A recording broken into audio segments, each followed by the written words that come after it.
Bien, nous allons pouvoir commencer cette deuxième journée du colloque de métaphysique de la composition. Je vous remercie d'être venu de si bon matin. Nous allons écouter donc deux talks deux présentations avant la pause. Toute la matinée sera en français. Alors notre premier intervenant est Olivier Massin, qui est double docteur, donc doctor, comme on dit en allemand, en philosophie, ayant défendu une thèse sur l'objectivité de la perception tactile et une deuxième thèse sur la nature et la valeur du plaisir. Et il a enseigné 10 ans à l'université de Genève, puis il est maintenant professeur assistant à l'université de Zurich, et il prendra à partir d'octobre prochain un poste de chargé de recherche au CNRS. Et voilà, donc l'ensemble de ces... l'étendue de ces recherches est assez vaste, puisqu'il s'intéresse à des questions essentiellement définitionnelles sur des questions aussi différentes que qu'est-ce qu'une force, un mélange, un échange économique, la propriété, qu'est-ce qu'une montagne, si vous voulez savoir ce que c'est qu'une montagne, le toucher, le désir, la valeur dérivée, une douleur ou une couleur, etc. Donc aujourd'hui, Olivier Massin va nous parler des tout cohésifs. Son polycopié est en anglais pour les personnes qui auraient plus de facilité à suivre en anglais, mais la présentation et j'imagine la discussion sera en français. Merci beaucoup Jean-Baptiste pour cette très aimable présentation. Merci aussi pour l'organisation du colloque, à Jean-Baptiste et à Claudine également pour cette invitation qui m'honore. Alors je voudrais parler, donc je m'excuse pour l'exemplier qui est en anglais. J'avais fait ça au départ pour Claudio Calosi, Achille, dont je savais qu'ils auraient plus de facilité avec l'anglais, qui malheureusement ne sont pas là. Donc j'espère qu'il y a quelques locuteurs natifs anglais dans la salle pour que ce ne soit pas complètement inutile. J'ai juste projeté l'exemplier à l'écran que je vais dérouler au fur et à mesure. Donc c'est pour ça que vous voyez que la moitié. La question qui va m'intéresser aujourd'hui, c'est la question de savoir qu'est-ce qu'on veut dire quand on dit que plusieurs choses tiennent ensemble. Et c'est une question qui a évidemment une importance assez immédiate pour la question de la composition. Il y a plusieurs enjeux de cette question, mais le premier enjeu pour la question de la composition, c'est certainement celui-ci. Vous savez qu'il y a un peu trois grandes options qu'on peut adopter au sujet de la question quand est-ce que différentes choses en composent une autre. On a des gens qui sont ce qu'on appelle des nihilistes méréologiques, qui pensent que c'est jamais le cas, que les seules choses qu'on a sont des choses simples, qui ne sont pas composées. On a à l'autre opposé du spectre des gens qui pensent que c'est toujours le cas, on peut prendre n'importe quelle chose, les mettre ensemble et ça nous fait un tout qui peut être complètement disjoint, épars ou arbitraire. Et puis entre ces deux positions extrêmes, on a un certain nombre de propositions qui tentent de dire non, il y a seulement certains tout qui sont des bons tout. Donc on peut pas prendre n'importe quelle chose pour faire des tout. Il faut les arranger d'une certaine façon. Alors il y a plusieurs façons d'expliquer cette composition qu'on appelle restreinte, mais une d'elles, une proposition qui revient souvent et qui est assez intuitive, c'est de dire plusieurs choses en composent une autre simplement quand elles forment un tout cohésif, quand elles tiennent ensemble. D'accord ? Alors, moi, ce n'est pas cette question-là qui m'intéresse directement ici, c'est plutôt une question préliminaire. Si on veut pouvoir évaluer cette question-là, il faut comprendre ce que ça veut dire que pour différentes choses que de tenir ensemble. Qu'est-ce qu'on veut dire quand on dit que les choses sont cohésives? Et c'est cette question qui m'intéresse aujourd'hui. Autrement dit, qu'est-ce que c'est que la cohésion? Et c'est la question que je vais tenter d'éclaircir ici. Ce n'est pas une question qui est très souvent traitée. La plupart du temps, on a tendance à présupposer, aussi bien les métaphysiciens qu'en physique ou en mécanique, que c'est à peu près clair ce que c'est que la cohésion. Et on va vers d'autres questions, la question de la composition restreinte, ou d'autres questions qui ont trait à qu'est-ce que c'est qui fonde la cohésion physiquement? Est-ce que c'est l'éther? Est-ce que c'est des forces intermoléculaires, etc. La première chose que je veux défendre plus généralement, la première thèse générale que je voudrais défendre ici, c'est que c'est une question légitime de se mettre au clair sur qu'est-ce que c'est que la cohésion. Ça ne va pas complètement de soi, et il y a un travail d'analyse conceptuelle à faire ici. Donc ça, c'est un peu la thèse générale. Et la seconde thèse, un peu plus spécifique que je voudrais défendre, c'est que il me semble qu'il y a deux principales conceptions de la cohésion. Une conception de cohésion que j'ai appelée ici modale, qui en gros consiste à dire un tout est cohésif quand il est impossible que ses parties puissent bouger les unes relativement aux autres. Et il y a une conception de la cohésion qui n'est pas modale, mais qui fait appel au concept de résistance, qui dit qu'un tout est cohésif quand il résiste au mouvement relatif de ses parties. Et je voudrais défendre que cette seconde notion de cohésion, que j'appelle une notion dynamique de cohésion, est la bonne façon d'appréhender le concept de cohésion. Donc c'est donc, voilà pour le programme. C'est un travail d'analyse conceptuelle. Enfin, je suis un peu à la vieille école à ce sujet. Je pense que c'est fécond de faire de l'analyse conceptuelle en philosophie. Et je voudrais, pour commencer, essayer de désamorcer deux objections, je pense, qui peuvent venir assez naturellement quand on parle de faire de l'analyse conceptuelle d'un concept qui est aussi manifestement mécanique ou physique.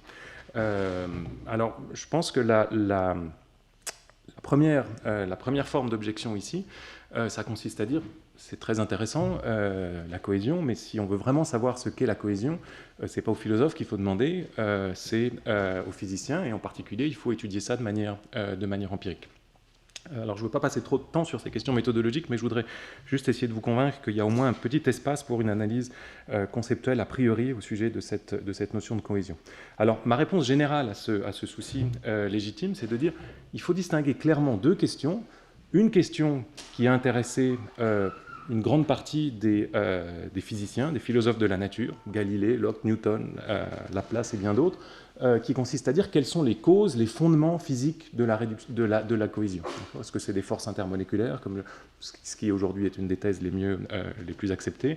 Est-ce que c'est l'éther? Est-ce que c'est la pression de l'air, etc. Donc on cherche à expliquer pourquoi est-ce que les choses cohèrent. Mais c'est une question distincte de savoir qu'est-ce que c'est pour les choses que cohérer. Il faut s'entendre au départ. Si on veut même pouvoir étudier les fondements physiques de la cohésion, il faut au moins s'entendre sur qu'est-ce qu'on entend par la cohésion. Et c'est ce que j'appelle ici la question de la nature de la cohésion. Alors ça, c'est la façon dont je vois les choses de manière générale. Et il y a trois réponses, je pense, qu'on pourrait tenter de faire à cette réponse, à ma réponse à l'objection générale. La première consiste à dire, oui, on accepte tout à fait la distinction entre qu'est-ce qui fonde la cohésion et qu'est-ce que c'est que la cohésion, mais même pour répondre à la question qu'est-ce que c'est que la cohésion, il faut ouvrir des manuels de mécanique et il ne faut pas faire de la métaphysique depuis son fauteuil. Vous ne pouvez pas nous sortir des thèses de votre chapeau. On dit métaphysique depuis son fauteuil, mais je suis un élève de Jean-Maurice Monnoyer, donc j'aimerais mieux qu'on dise la métaphysique de chapeau. Donc on sort nos thèses de notre chapeau, et je pense que c'est quelque chose de tout à fait légitime et fécond en métaphysique. Donc l'objection, c'est de dire, pour comprendre la nature de la cohésion, il faut aller lire des manuels de physique, et il faut faire une investigation a posteriori. Il faut faire de la métaphysique a posteriori, comme le souligne un certain nombre de philosophes, dont Peter Simons récemment, je ne vais pas dire cette citation, mais qui dit, si vous voulez répondre à la question de la composition restreinte, il ne faut pas le faire depuis votre fauteuil. Il ne faut pas regarder dans votre chapeau, il faut aller regarder ce que nous disent la physiologie, l'anatomie, les sciences de l'ingénieur, etc. Ma réponse à ça, c'est que c'est tout à fait vrai qu'il ne faut pas rester dans son fauteuil de philosophe. Mais c'est faux qu'il faille quitter tout fauteuil. Et je pense qu'il y a une erreur qu'on tente à commettre qui consiste à dire si on ne s'intéresse pas à la philosophie, c'est qu'on s'intéresse forcément à des questions empiriques. Or, quand on regarde ce que disent les sciences de l'ingénieur, en particulier, je vais m'intéresser ici un peu plus spécifiquement à la physique des milieux continus, qui est la plus intéressante pour cette question-là. Ce sont des manuels qui sont en fait pleins de thèses a priori, de thèses empiriques. Ce n'est pas parce qu'on parle de sciences empiriques que ces sciences n'ont pas une grande partie qui est complètement a priori, où on cherche à définir. Si on regarde dans un manuel de physique des milieux continus une définition de l'élasticité, ce n'est pas du tout une définition qui a une quelconque base empirique. On n'est pas en train de faire une quelconque mesure.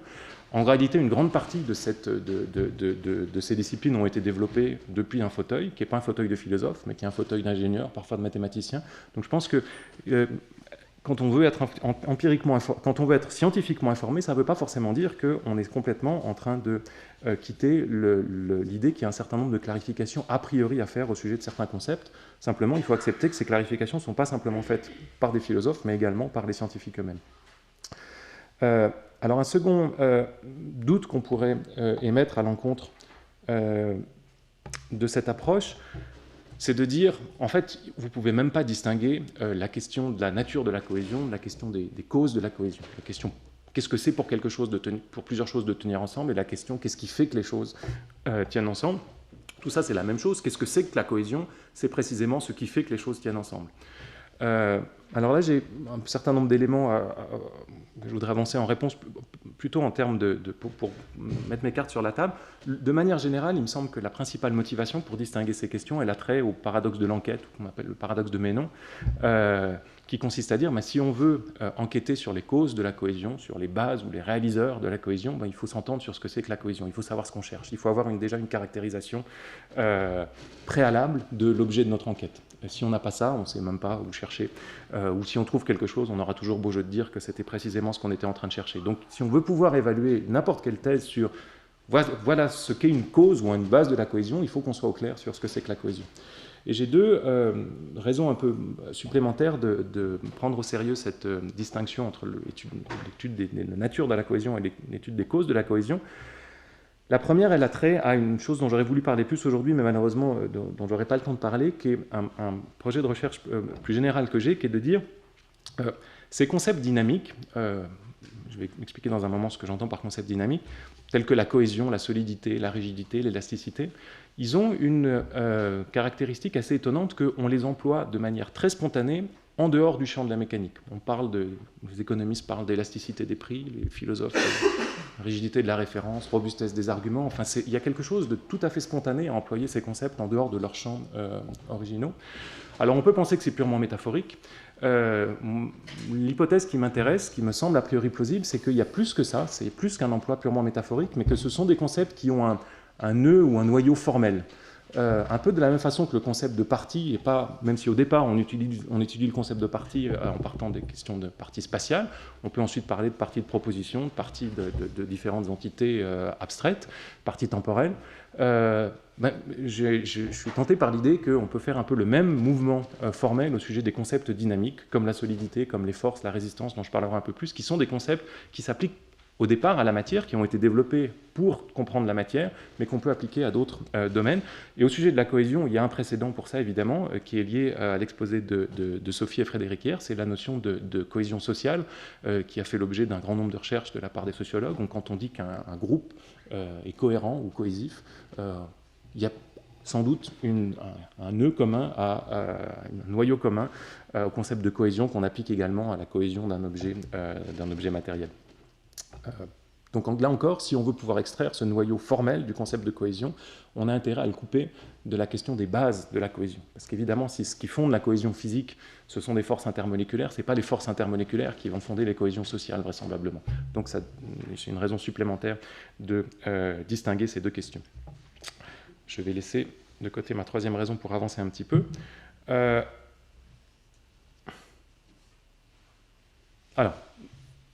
Ainsi que la troisième objection, parce que j'ai peur de passer trop de temps là-dessus, mais de manière générale, donc c'est ça l'idée. On peut, depuis notre fauteuil, pas simplement de philosophe, mais également de sciences de la nature, on peut de manière a priori essayer d'en dire un peu plus sur qu'est-ce que c'est que, pour différentes choses, de tenir ensemble. Alors si vous avez un doute là-dessus, je vais juste vous donner trois exemples profondément ennuyeux, mais qui sont moins des thèses a priori qu'au sujet de la cohésion, pour vous convaincre qu'on peut en trouver. La première, c'est la cohésion n'est pas un canard. On n'a pas besoin de faire une enquête empirique poussée pour accepter cette thèse comme vraie. On n'a même pas besoin d'enquête empirique du tout. C'est quelque chose qui semble être une vérité conceptuelle, profondément ennuyeuse, pas très intéressante, mais au moins il y en a une. Il me semble qu'il y en a quelques autres qu'on peut déjà avancer, et je vous en donnerai, j'espère, d'un peu plus substantielle et intéressante. La cohésion est une propriété. La cohésion est une propriété naturelle, dans le sens d'une propriété normative, ce n'est pas une valeur. Alors oui, il y a sans doute des emplois un peu spécifiques de cohésion où on peut utiliser ça, comme la cohésion d'un groupe, comme quelque chose de bien, mais quand on parle de la cohésion d'un objet solide, on n'est pas en train de lui attribuer une valeur ou de l'évaluer d'une quelconque façon. Donc tout ça sont des thèses purement a priori au sujet de la cohésion, et je pense que si on creuse un peu, on peut arriver à des thèses plus intéressantes qui nous permettent de clarifier le concept. Donc ça, c'est la première objection au projet. Il faut faire la chose, la cohésion, c'est quelque chose qu'on ne peut éclairer que de manière empirique, pas complètement. Ici, on veut comprendre la nature de la cohésion, par distinction, la question des causes ou des fondements de la cohésion, il y a un travail a priori à faire. La seconde objection, qui est une objection qui vient d'une direction un peu différente, mais qui m'a paru être un peu récurrente, je n'arrive pas à dérouler complètement, excusez-moi, elle consiste à dire, oui, très bien, on peut dire des choses de manière a priori de la cohésion, mais ça va être profondément ennuyeux, parce que tout ce qu'on peut dire de manière a priori de la cohésion, c'est des choses qui tiennent bien ensemble. C'est parfaitement clair ce que c'est que pour des choses d'être cohérentes, et la seule question intéressante, c'est qu'est-ce qui explique que les choses soient cohérentes ou cohésives. Et c'était en partie la thèse de Locke, en partie seulement, je vous la lis ici.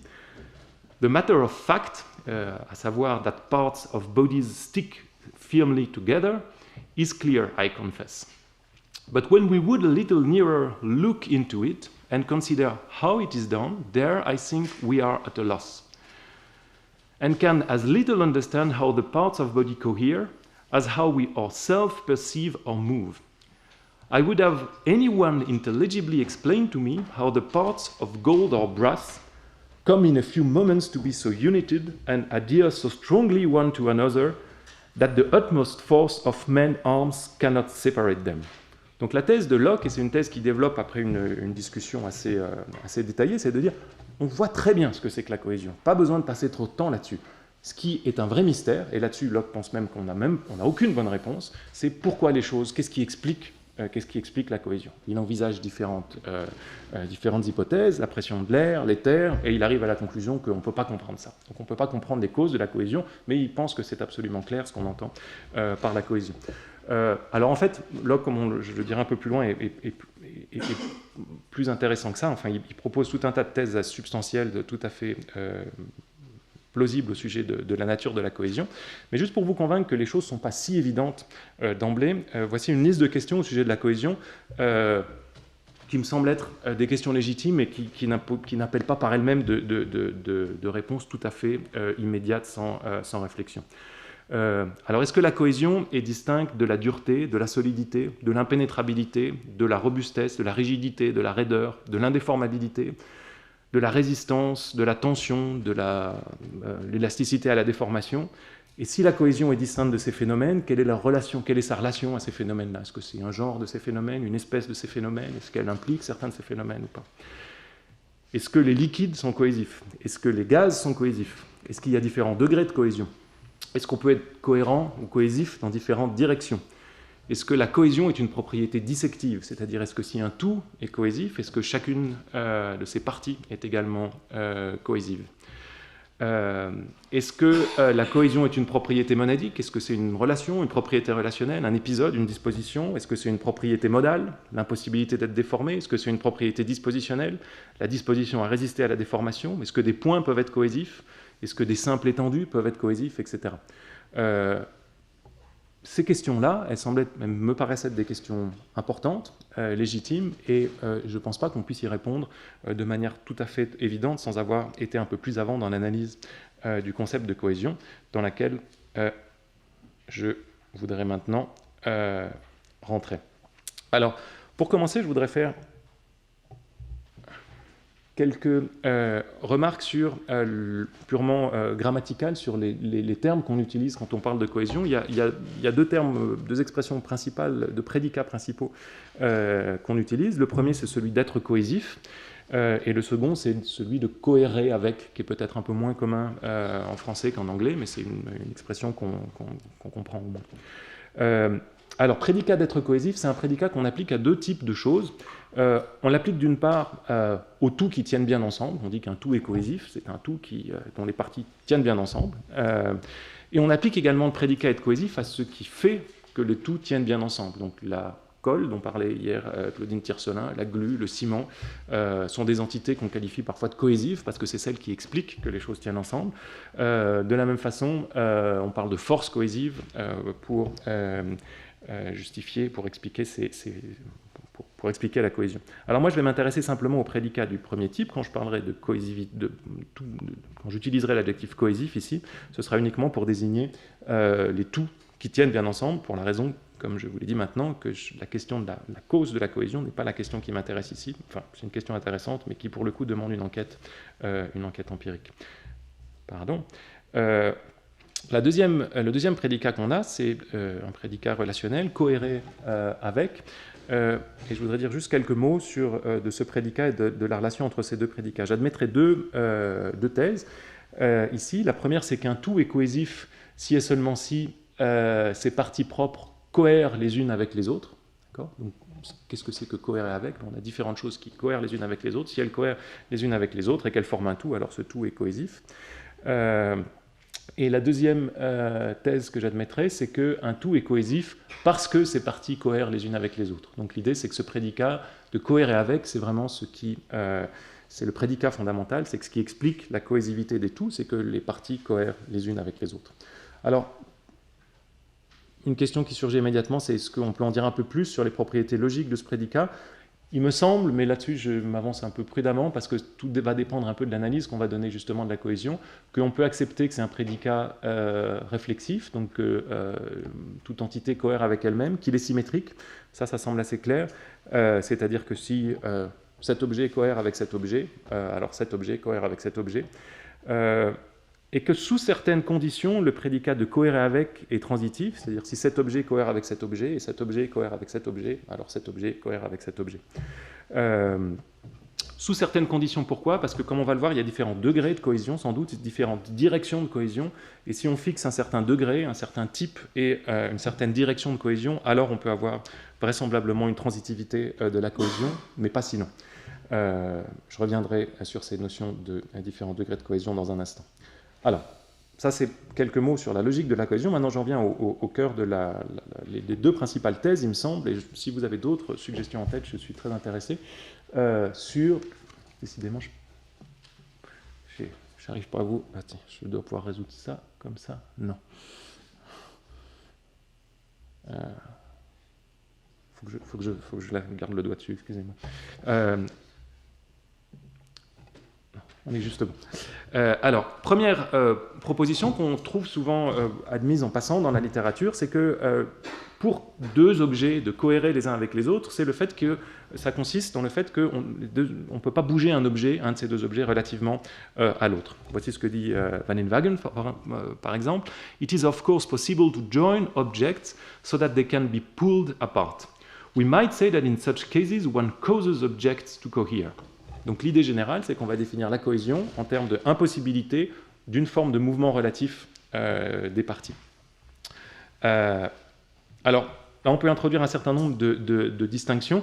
J'appellerai ici cohésion générique.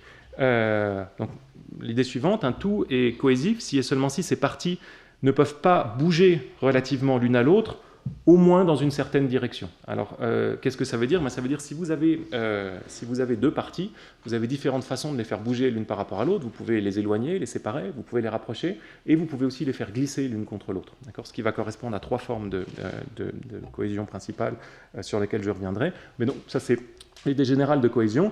On a une idée très forte, la cohésion générique. On a une idée très forte de cohésion qui dit qu'un tout est cohésif si et seulement si ces parties ne peuvent pas bouger les unes par rapport aux autres d'une quelconque façon. Donc vous ne pouvez ni les rapprocher, ni les éloigner, ni les faire glisser les unes contre les autres. On a une notion plus faible de cohésion qui dit qu'un tout est cohésif si et seulement si ces parties ne peuvent pas bouger les unes par rapport aux autres dans au moins une direction. Et ça nous donne différentes versions de cohésion faible. Pour en mentionner quelques-unes ici, on peut avoir une notion de cohésion modale, donc d'indéformabilité, qui consiste à dire qu'un tout est cohésif si et seulement s'il ne peut pas être déformé. Donc on interdit simplement les mouvements relatifs des parties qui vont conduire à un changement de forme. Et ça, c'est tolérant à d'autres mouvements de parties qui n'affectent pas la forme, typiquement la compression d'un objet, ce n'est pas quelque chose qui affecte sa forme.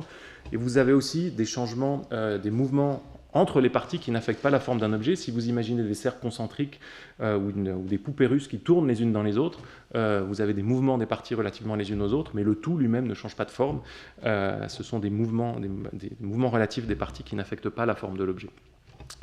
Il y a une notion plus commune, et c'est peut-être là le concept restreint de cohésion qui est le plus tentant intuitivement, qui a trait à l'inséparabilité. Alors, laissez-moi en fait sauter dire... Non, je vais quand même dire ça. L'inséparabilité, c'est l'idée qu'un objet est cohérent ou cohésif si et seulement si ces parties ne peuvent pas être éloignées les unes des autres. À ce moment-là, on accepte que ces parties puissent être rapprochées ou glissées l'une contre l'autre. Et je pense que la notion de cohésion peut-être la plus intuitive, c'est celle sur laquelle s'appuie notamment Spelke, la psychologue qui s'intéresse à la représentation des objets chez les enfants, notamment chez les nourrissons, qui a une notion de cohésion qui est à la fois modale et qui introduit un concept topologique de connexion, de path connectedness. Son idée, c'est qu'un tout est cohésif si et seulement si il ne peut pas perdre... alors, je ne sais pas la traduction française de path connectedness, sa connexion ou comment? Connexion, tu dirais aussi? Son chemin de connectivité, sa connectivité, son chemin. Donc, qu'est-ce que c'est que ça? C'est un terme technique qui désigne quelque chose de relativement simple. C'est que si vous avez un objet, vous pouvez de n'importe quel point de l'objet voyager jusqu'à n'importe quel autre point de l'objet sans quitter l'objet en question. Donc, on introduit deux contraintes pour qu'un tout soit cohésif. Il faut que l'objet soit connecté dans ce sens-là, qu'on puisse voyager de n'importe quel point à n'importe quel autre sans quitter l'objet. Et on soutient que cet objet doit garder sa cohésion. Donc, ça veut dire si vous avez une espèce de blob de je ne sais pas quoi, de gelée anglaise qui voyage dans l'espace en se déformant sans jamais se séparer en différentes parties, il est cohésif dans ce sens-là. Donc ça, c'est encore une notion modale de connexion un peu plus raffinée qui correspond peut-être à un concept de cohésion qu'on utilise assez volontiers. Alors, ça, c'est un certain nombre de façons de définir ces différents concepts de cohésion de façon modale. Et la chose que je veux soutenir... Jean-Baptiste, je devrais m'arrêter. À quelle heure? Je n'ai pas regardé à quelle heure on a commencé. Vers 41, 46. D'accord, merci beaucoup. Alors, je dois accélérer un petit peu. La chose que j'ai deux soucis au sujet de tous ces analyses modales du concept de cohésion. Je ne pense pas qu'on doive choisir entre les unes et les autres. On peut accepter qu'il y a différentes forces ou différents degrés de concept de cohésion ici. Mais il y a deux objections que je voudrais avancer contre cette approche modale des concepts de cohésion. La première approche, c'est qu'il n'est pas vrai que si les parties d'un objet ne peuvent pas bouger relativement les unes aux autres, alors cet objet est forcément cohésif. Prenez un objet qui est manifestement pas un objet cohésif, comme vous ouvrez une boîte d'allumettes, vous la renversez sur la table, donc là, toutes ces allumettes ensemble forment un tout, admettons, mais un tout qui n'est pas cohésif. Maintenant, il y a un certain nombre de façons pour cet objet de ne pas pouvoir d'être tel qu'il est impossible que ces parties bougent ensemble. Supposez qu'il y ait un Dieu qui soit extrêmement bénévolent à l'égard de ce paquet de cigarettes, parce qu'il est Dieu, donc il est un être nécessaire, il est tout-puissant, et à chaque fois qu'une quelconque tentative est faite de déplacer une allumette relativement aux autres, soit il repousse la personne qui s'approche des allumettes, soit il la tue, soit il désintègre, enfin il peut faire tout ce qu'il veut, mais en tout cas. Donc on a une nécessité métaphysique presque la plus forte qui soit. Il est impossible que ces allumettes soient déplacées les unes par rapport aux autres, et intuitivement c'est pas du tout suffisant pour dire que ce paquet d'allumettes est un tout cohésif. Alors il y a différents mouvements qu'on peut faire pour contrer ça. Je pense qu'un mouvement assez dans l'esprit de Kit Fine, ce serait de dire oui, en fait, il faut rajouter quelque chose au sujet de la source de cette impossibilité. La source de cette impossibilité doit être localisée dans les allumettes elles-mêmes. D'accord ? Si les allumettes empêchent le mouvement relatif de leur partie, non pas... Si le mouvement relatif des allumettes est impossible, non pas en vertu d'un dieu externe aux allumettes, mais en vertu des allumettes elles-mêmes, alors on a vraiment quelque chose de cohérent. Alors, je ne veux pas pousser trop loin les expériences de pensée, mais imaginez que Dieu soit un paquet d'allumettes et qui se protège lui-même. On a à peu près le même problème ici. Donc Dieu est un être qui n'est pas cohésif, mais il empêche n'importe quelle chose qui essaye de bouger ses parties de les bouger. Et intuitivement, il me semble, on n'a pas envie de dire que Dieu est cohésif. Il est tout un tas de choses, mais cohésif, non. Donc l'idée générale, qui est un peu une idée, je pense, familière, en tout cas depuis les travaux de Fine, c'est que cette notion de simple impossibilité, elle coupe un peu trop large. Il y a beaucoup de façons de ne pas pouvoir être sujet à des mouvements relatifs de ces parties, et la cohésion n'est que l'une d'elles. Et on veut mettre le doigt sur comment exactement les parties ne peuvent pas bouger les unes par rapport aux autres, et l'approche modale échoue à faire cela. La seconde idée, la seconde objection à cette approche modale de la cohésion, c'est l'objection qui va dans l'autre sens, qui consiste à dire qu'il n'est pas le cas que être cohésif implique que ces parties ne puissent pas bouger, avoir des parties qui ne peuvent pas bouger les unes par rapport aux autres. Et là, l'idée, c'est une idée assez simple, c'est de dire, mais en fait, il semble y avoir différents degrés de cohésion. Si vous pensez que la cohésion, c'est l'impossibilité pour les parties de bouger les unes par rapport aux autres, alors vous capturez simplement le degré le plus fort de cohésion, les choses les plus dures, les plus solides, mais vous avez des choses qui sont cohésives. Une très discutée, c'est les questions de la surface de tension et de la cohésion de l'eau. Donc l'eau ici est cohésive, c'est grâce à ça que les insectes peuvent marcher dessus, c'est grâce à ça qu'on peut faire tenir des gouttes d'eau sur une pièce de monnaie. Elle est clairement moins cohésive que ne l'est un objet solide comme cette table. Comment est-ce qu'on va rendre compte de ces degrés de cohésion si on a juste cet opérateur modal d'impossibilité? Alors il y a différentes tentatives qu'on peut faire. Il me semble que la plus intuitive et peut-être la seule qui conduise à des résultats prometteurs, c'est celle qui consiste à dire que X est cohésif si et seulement si ces parties ne peuvent pas bouger les unes, ne peuvent pas bouger facilement les unes par rapport aux autres. D'introduire un adverbe sur est-ce qu'on peut faire facilement ou non, ou difficilement bouger les parties les unes par rapport aux autres. Alors dans un sens, je suis assez d'accord avec cette approche, mais il y a deux choses que je voudrais dire. La première, c'est que ce qu'on essaye de comprendre, c'est qu'est-ce que ça veut dire pour différentes choses que de tenir fermement ensemble, que de tenir bien ensemble. Et en un sens, cet adjectif facilement, bien, fermement, c'est précisément ce qu'on veut comprendre. Donc on est en train de mettre dans l'analyse de la cohésion une partie de ce qu'on cherche à éclaircir. Et la deuxième chose, c'est que, comme je vais le faire valoir maintenant, la seule bonne façon de comprendre ce genre d'adverbe, facilement, difficilement, dans ce contexte, c'est de faire appel à des concepts dynamiques de force et de résistance. Et si on fait ça, on arrive à la thèse qui me semble être l'analyse de la résistance qui me semble être la plus plausible, à laquelle je viens maintenant.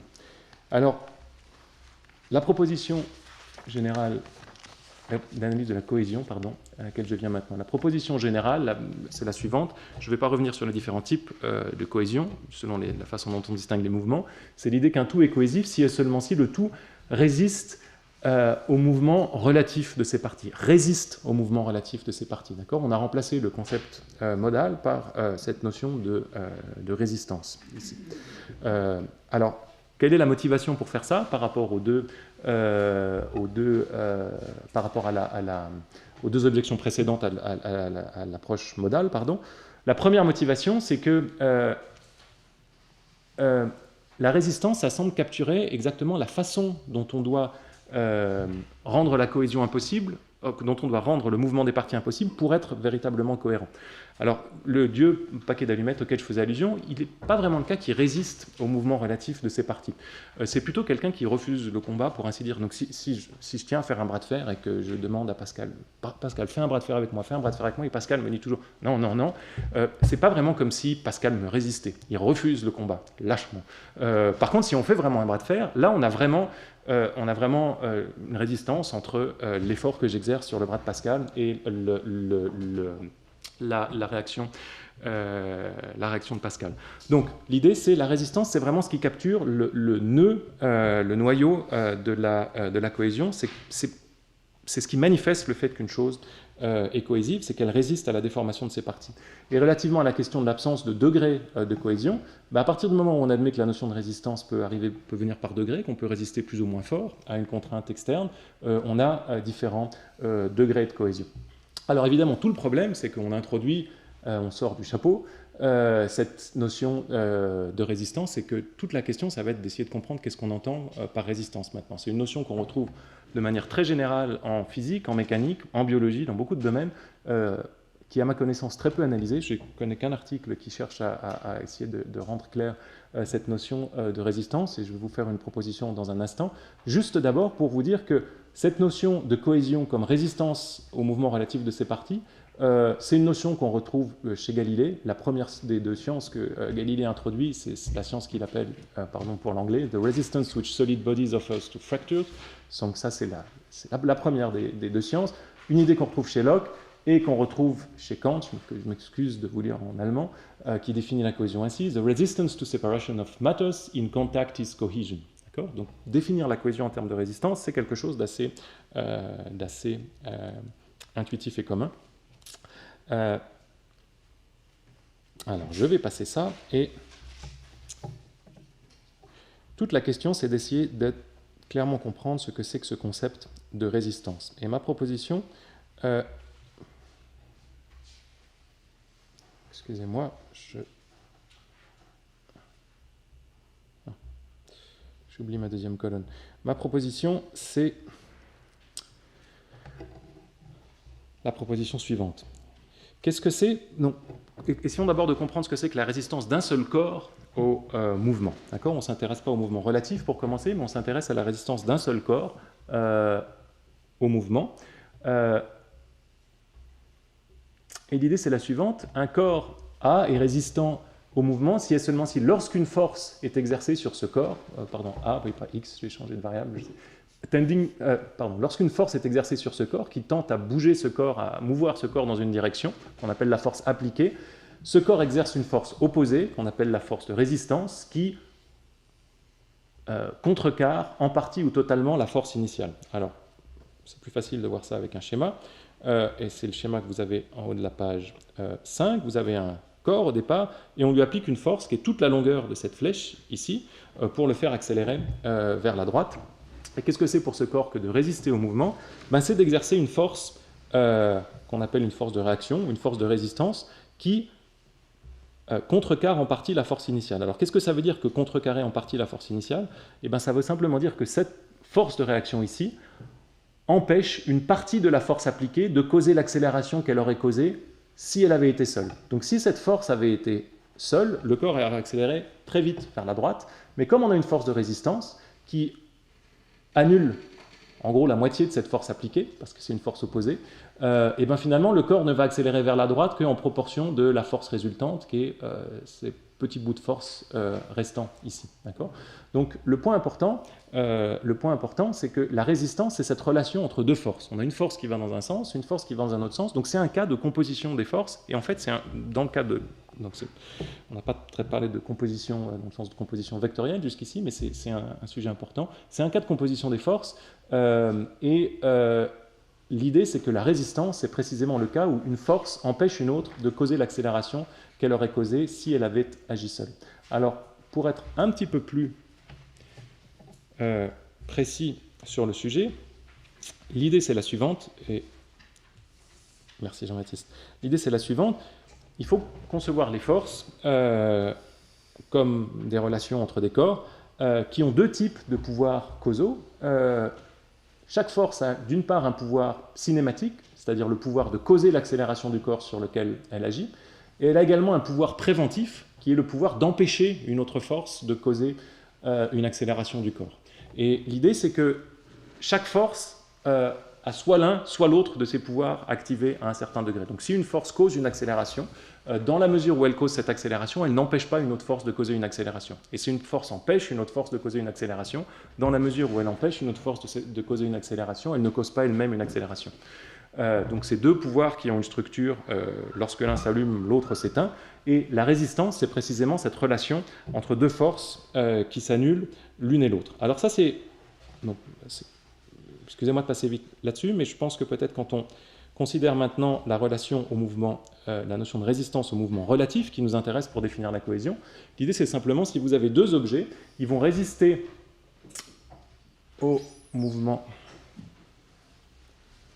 relatif. Simplement dans le cas suivant, les objets A et B sont résistants au mouvement relatif, l'un par rapport à l'autre, si et seulement si, lorsqu'une force est exercée qui tente à les faire bouger l'un par rapport à l'autre, alors l'un de ces objets, ou ces deux objets, exerce une force opposée qui contrecarre totalement ou partiellement la force initiale.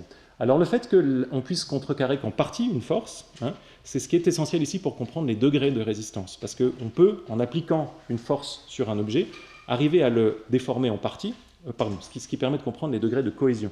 En appliquant une force sur un objet, on peut le déformer en partie. Tout ce qu'il faut, c'est que l'objet résiste pour que l'objet soit cohérent à un certain degré. D'accord ? L'eau, qu'on voyait sur la photo précédente, elle est cohésive dans le sens où elle résiste en partie, elle résiste à certaines forces de déplacer ces parties les unes par rapport aux autres. Pas à toutes, si on essaye nous de marcher sur l'eau, ça marche nettement moins bien.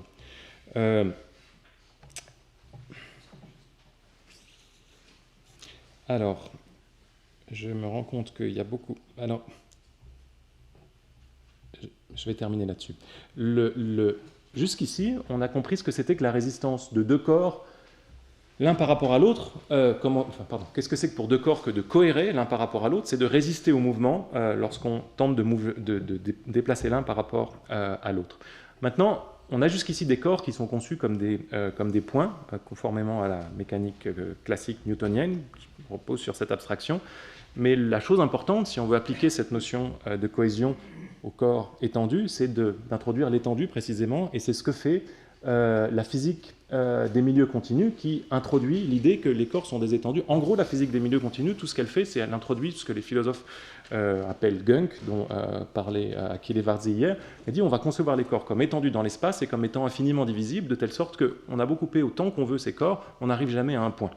Et il y a trois notions absolument centrales qui sont introduites par en physique des milieux continus, qui sont trois types